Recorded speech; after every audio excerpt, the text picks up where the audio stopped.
Hey guys, Quadra Monster here. I am with the lovely Christy Pride. And earlier I submitted a video saying that you guys could submit questions for us to answer. And so we're basically going to answer almost every single question that we got. So to start off, this question is from Robert Burton. He would like to ask, who would you consider dating from the show? This girl right here. Oh yeah. Yeah. Okay, so Christy, this is from Matthew Torres. What is your #1 favorite game to play when you were a kid? I have a couple because when I was really young, I was mostly playing NES games, so I was like, first Mario and Zelda and all that good shit. And as I got older, I was really into like my N64 games, like Ocarina of Time and GoldenEye. And then when I got my PlayStation, I think I definitely played like Armored Core over and over and over, and played Metal Gear Solid seriously at least 15 times. I would beat it and then play it again. Solid Snake is a pretty badass guy. Well. Oh, is it my turn? Yes. I'm so good at this. Okay. This is from Marcel Capello. What's your all-time favorite game? This is all over my tester bio, and I said Parappa the Rappa because it was like one of the first music games ever made. On top of that, because of that game, I memorized triangle, circle, X, square, because I mean, to be a good rapper, you had to memorize it. But I just thought it was really innovative, definitely like one of its kind during that time when it came out. And I feel like it does have replay value because you can freestyle rap all you want in it, and it's always just been a favorite game of mine. Yeah, hell yeah, that's just the best. Did you ever play Jammer Lammy? I actually bought it from PlayStation Store so I could have it on my PS3. That's awesome. And you're also a dork. Oh, thanks. Oh, really? Okay. Your turn. I have real ones on, so I can't. They look good, though. Professional. Okay. Is it yours or my turn? Yours. Turn. Mine? Mm-hmm. Oh. Which game would you like to see remade in HD? It's from King Classic. I appreciate the graphic and sound quality of every game that I play. Especially like Parappa the Rappa. Like, I love the fact that it's like so crappy and gritty, and like they're supposed to be 3D paper. Like, I can appreciate that because that's what they were going for in the game. So I mean, like, when you play games that are in 8-bit, like I can appreciate that because they went to the extent of the technology that they had at that time. So I mean, it would be nice, like, Christy said earlier, and I agree with her, like the Resident Evil series would be awesome in HD, but Resident Evil 6, yeah, like Resident Evil 6 is gonna come out, and like I'm probably going to poop myself because the zombies are gonna look freaking awesome, yeah. So Christy, this is from Kuwabara. How did you come across gaming? I was forced into it by my father. It was tragic. He bought me a Nintendo Entertainment System when I was 5 years old and forced that upon me, hooked it up in my bedroom, and I mean, that was it. He told me, you have to play video games. This is what I want for you. This is your destiny.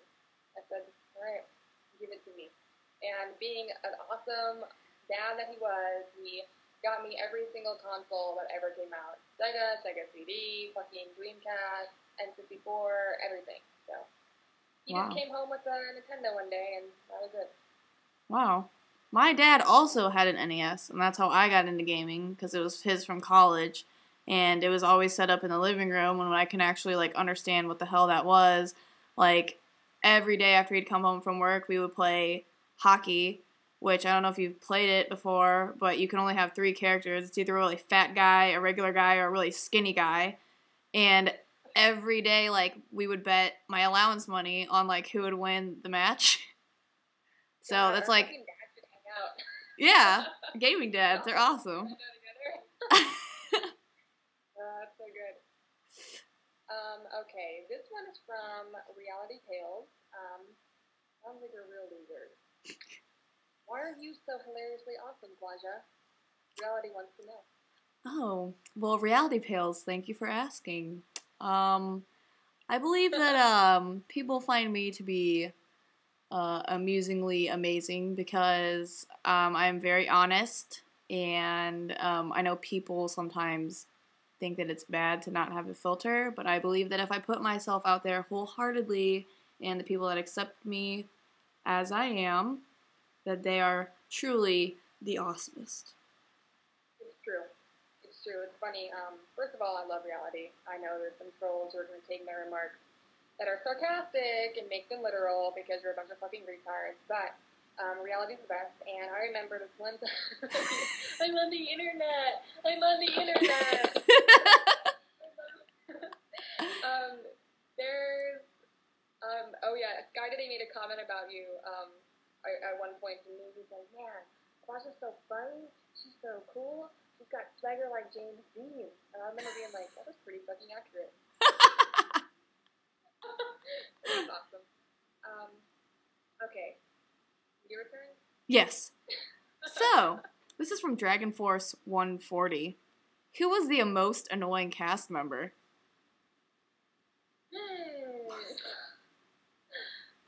God, that's a really hard one.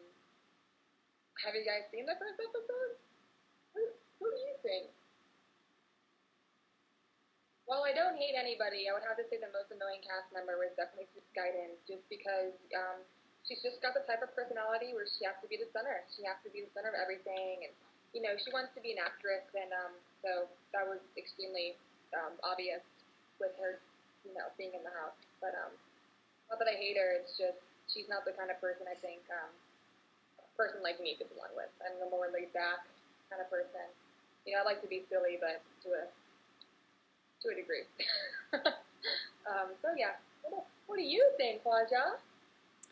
I'd have to agree with you there, Christy Pride. I believe that I think Sue Skyden is a very nice, very nice girl. But I think the craziness factor could have been turned down, just a little bit, a little bit. So I just think she's one of those people that gets around the camera and completely loses any sense of self. But that's comes with the territory when you're an actress and a singer, and so all of which she does very well. So good for her. She does. Okay, I have a really good question by Cat777. It's, how does it feel to be completely overshadowed by the likes of mighty Egoraptor? Well, in the words of We're not worthy. Yes, we're not worthy. I think Egoraptor is a really talented guy. He's a really cool guy. He's goofy. He's fun. But Egoraptor, he's just another guy. He's another human being. Unless he could shoot lasers out of his eyeballs, I just see him as another human being. It was really nice to get to hang out with him and everybody else, but I really don't see him like godly like his fans do. He's a regular cool guy. Oh. Yeah, he's cool. I have a lot of respect for him. He helped me out when I was young and sick, and he spoke very highly of his girlfriend, which I respect in a man, and I got to peek at his sketchbook, which was really cool. Lots of fun Mega Manny sketches in there. Yeah, it's really awesome dude, but his fans they're something. They're special. Special. Hey. So, Wet Paper Folds would like to know if, are you a virgin? No, yeah, totally am. Typical gamer. Yeah, me too. Obviously, I don't leave my house and talk to guys. What is that? I don't even know. No. This is a dating simulator. I don't get any. Yeah. Just kidding. Oh, I wasn't. All right. Coffin P, sounds like a Pokemon, wants to know, how much was edited out of the first challenge? Well, while we were all waiting in the loft, and each one person would get called off. It seemed like some people were gone for a really long time, and some people were gone for a really short time. But the challenge literally lasted, I would say, like a good, I don't know, what would you say, Christy? Like 6 hours, 8 hours? It was a pretty long time. Oh yeah, it lasted a long time. I mean, like, they took one person out at a time, so the rest of us would be hanging out in the house, you know, eating, drinking, playing video games, whatever. So yeah, it took about 6, 7 hours to do everybody. And I would have to say it did vary, like, the time in people's interviews. Some people got interviewed for 10 minutes, 20 minutes, 30 minutes. It was definitely different. So. But it's strange, though, because literally you're in that box, you know, for, you know, between 10 to 30 minutes, and you're being asked all these questions, like 15, 20 questions at least, and they only show, like, a snippet of, you know, 1 or 2 questions. So it was strange seeing kind of how they did edit it and, like, what questions they picked and who they featured and stuff. Because keep in mind that they didn't ask everybody the same questions either. Like, before the show, we got this, like, we got this 6-page questionnaire that we had to fill out, and it asked us, like, questions about gaming and, like, random questions about us. And those are, like, the questions that stood out to them, and our answers, those are the questions they asked us. So not everybody got asked the same thing during our interviews. So just keep that in mind. Yeah, and it sucked because I felt I did really well in my interview. I had a really good time talking to John Haidt, as you can tell, because I licked my lips during elimination because he's such a handsome man. But I answered a lot of really good questions, and I answered them really well, and I was hoping they would show that, but they just focused on something that had nothing to do with gaming, which bothered me, but what can you do with TV? Yeah. Yep. Your turn. What was your favorite part of day 1? Oh man, day 1 like was such a blur to me. Like, everything happened so fast. I feel like it was definitely really fun getting to know everybody and hanging out. Like, you're in basically like a gamer clubhouse, and your roommates are all like the coolest gamer people ever, and like it was just really great to, like, you know, get a drink, get some snacks, talk to everybody, play with the Vita, like, but it was such a blur. Like, when I think back to day 1, I'm just like, it's very surreal. It was great, though. I wouldn't change anything about it. Mm-hmm. And that question was asked by the Arsa's MD. He also asked another question: Who would you pick, like, as your rival? Oh man, I feel like that's a loaded question because, like, the people who I felt I needed to be, like, the people I felt were most of a threat would probably be, like, just because of their gaming knowledge and getting to know them and knowing how intense they were, would probably be, like, you know, Achilles and Reality. You know, I talked to them extensively about gaming, and, like, it was obvious that, like, they knew their shit. And then I would say, on the other hand, I guess Skyden could be considered a rival only because, you know, everyone found her very hard to get along with, and we all tried very hard to get along with her. She just wasn't having it. So in that regard, she was a rival just because she was, you know, she was kind of like the black sheep of the house, and she made things really difficult, a bit. But I would say, you know, for the most part, Reality and Achilles, I felt like I had to watch out for them, because I knew if we got to a trivia round, I would have to fucking really throw some punches with those guys, because, you know, all our trivia was, like, on fucking point, but these dudes, like, they knew their shit, so. Which Reality Pales, I tip my hat off to him in his interview in episode 1. He definitely did show that he had knowledge there. Totally serving, so I was really glad to see him win that. Mm-hmm. And Silently Vocal would like to ask, how do you feel about all your fellow testers?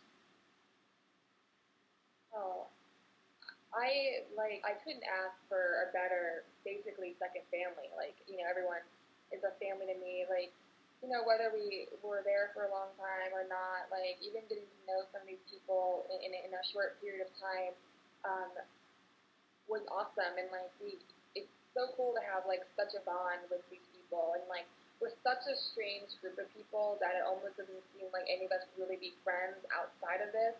But the show really showed that, you know, don't judge a book by its cover, basically, because I'm super close with everyone still, you know, considering. And I have really nothing bad to say about anybody I was on the show with. And I'm really fortunate to, you know, still be in touch with basically everybody. So, yeah. I feel the same way. I think everybody, as people in general, they're all really, really awesome. I have, like, massive social anxiety when I go out and there's, like, big groups of people, especially because, like, I know nothing about them. But going into the house and knowing everybody was there because they had passion for games, that really helped me open up. And just the fact that, like, I remember when I was sitting there and they were like, okay, you guys, like, you know, enjoy the loft or whatever. Like, I was kind of the person that was sitting back, and everyone else was like, hey, what's your name? Like, I'm blah, blah, blah. And it was really cool how everyone was just so welcoming. And it is really cool that, you know, we all do still keep in touch, and we all are, like, a part of a family now. And yeah, even with the season 1 and 2 contestants, we're all kind of, you know, friendly with each other. Shout out to Samurai. Samurai! Our boy. That's our boy. Love him. What was I going to say? Oh, yeah, something I wanted to mention was how impressed I was with how comfortable we all, you know, became right off the bat. Like, we were all super comfortable with each other, like we've all been friends for years. So that was really cool, and it shows that, you know, hanging out with a bunch of like-minded people, the same interests, like, really is a natural icebreaker. So it was awesome. Although some people got too comfortable. Oh, there goes Ghetto Finger again. Some people got too comfortable and started stripping in front of everybody. That was something. Ugh. This definitely wasn't a changing room or anything, but that's fine. Yeah, but that's okay. But so those are the questions that. Yeah. Those are the questions that we received for this this video. But if you guys do have any more questions, feel free to either contact the lovely Krysti Pride or myself with any more questions that you'd like to see. Blah, blah. But, yeah. I'd like to start doing this with, like, everybody, like, just slowly bring in another person and another person. So let us know who you'd like to see next week. I think we're going to do this. Would it be cool? You want to do this, like, every week after? Oh, absolutely. After every episode? Okay, cool. So we're going to start doing this weekly. So go ahead and send us your questions. And, Krysti, do you have any last words? I wonder if they're going to feature Gimpy next episode. Oh. I wonder. Yeah, remember that, Gimpy. That's his name. All right, so make sure you tune in next week on Tuesday, where you can download the episode in the PlayStation Video Store. You can see us dressed up as clowns building Twisted Metal ice cream trucks, and watch people build houses. Yeah, we're going to see some people build houses. It's going to be great. And none of you are going to be able to sleep after you see Sky Diddy. So, yeah, have fun with that. All right. We out.